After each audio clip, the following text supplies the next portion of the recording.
Hey guys, so today I thought I'd talk about skincare trends. There's always a new one popping up, and I think, correct me if I'm wrong, I think most of these come from TikTok, which there's not necessarily a high bar to record and make content for TikTok. Not that there is YouTube, but anyway, so it's not like these people are like vetted or anything. So the newest one that I've been hearing about lately is dry cleansing, which is taking a cleanser and putting it straight on your face, dry, and then adding water and cleaning it off and rinsing it off. And I mean, I guess that's one thing. I saw a thread about it, a Reddit thread about people discussing it. And I mean, they're recommending like oil-based cleansers, which, okay, that's oil cleansing. There's nothing wrong with that. You want to apply things like oil-based cleansers onto dry skin because that's how they work.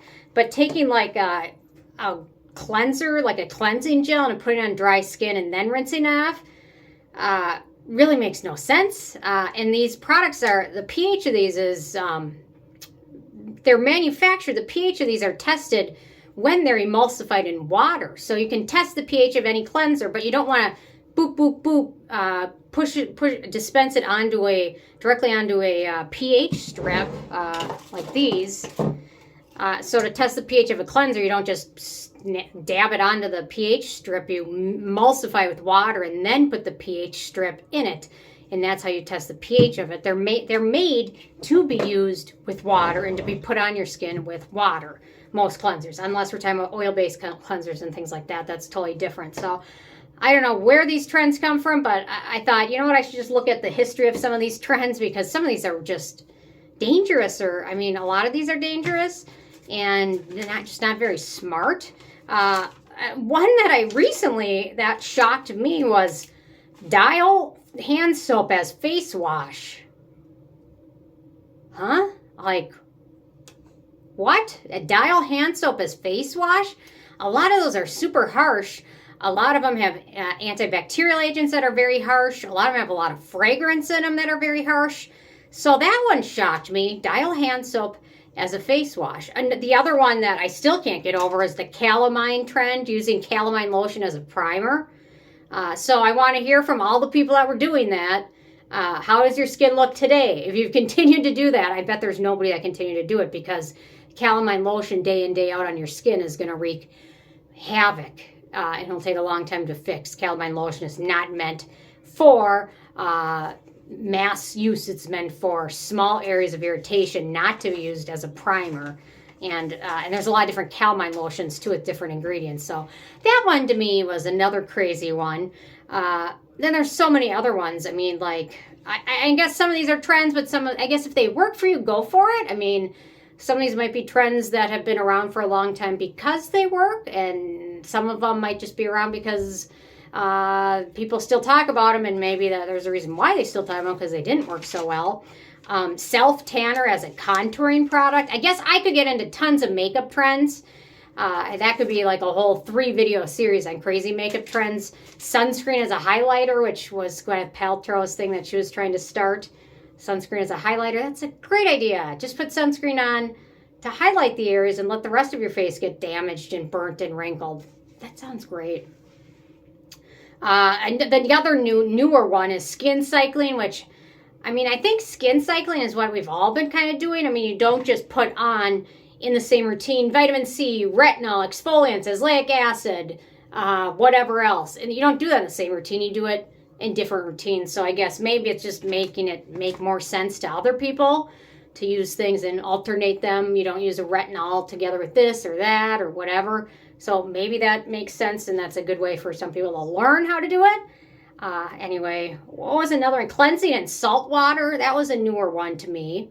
I hadn't heard of that. Cleansing in salt water. Salt water, I guess, basically saline solution. I guess I could see how maybe that could work if you do it occasionally, but I have a feeling if you do it twice a day for 7 days a week, I have a feeling your skin could get pretty dry and irritated. But anyway, maybe for some certain skin conditions that might work. I don't know. Salt water is interesting.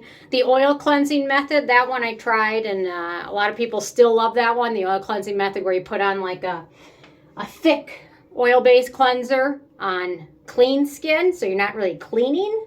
So I don't know why they call it cleansing method, but because if you put it on dirty skin, it's not going to work. But you put, a thick oil-based cleanser on clean skin and just smooth it over your skin for like 15, 20 minutes.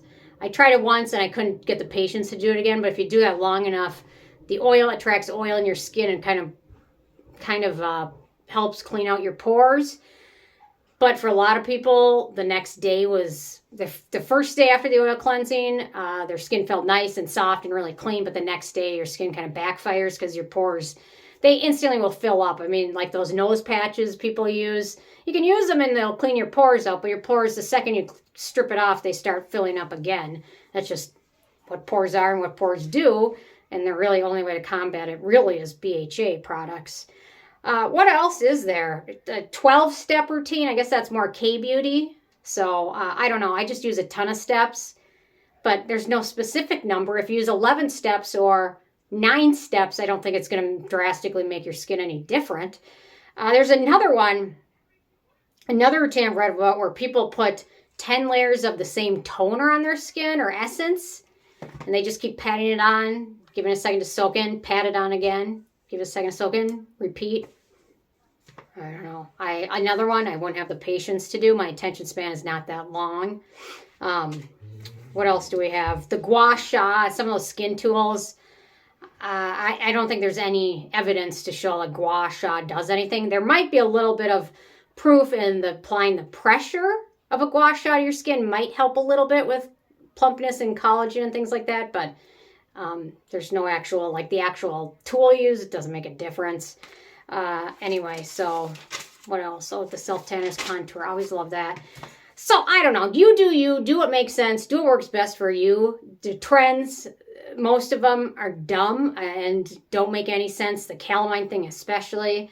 There's going to be a new trend tomorrow. The dial soap as a face wash. How do people even think of this stuff? That's what I wonder. You know what I mean? How do people even think about this? So I'm going to start a trend. Put like 8 layers of vitamin C on your skin and see how you feel afterwards. I mean, it just doesn't make sense. But somebody will do something and it'll make no sense, and people will do it because somebody said to do it. And I don't know, if you're getting your information from anybody, including me, fact check it, double check it. Don't listen to anybody just on trust alone, because nobody's always right about everything.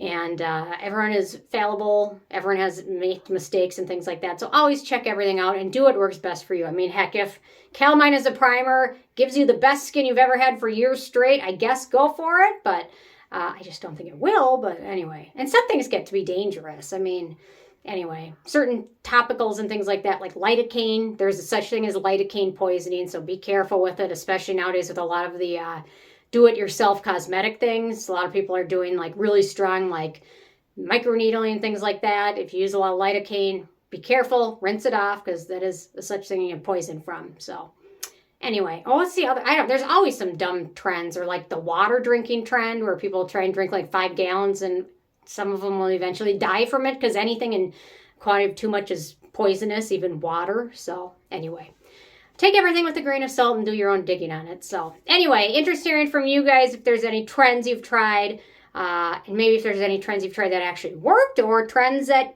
didn't work. Probably more of them end up not working than do working, and there's a reason why it's a trend. I mean, sometimes just a simple, basic routine, sunscreen, antioxidants, and anti-aging products, it's just good, and it works for the most people the most of the time. So anyway, okay, well, thanks so much, guys, and I will see you more tomorrow. Thanks so much. Bye, guys.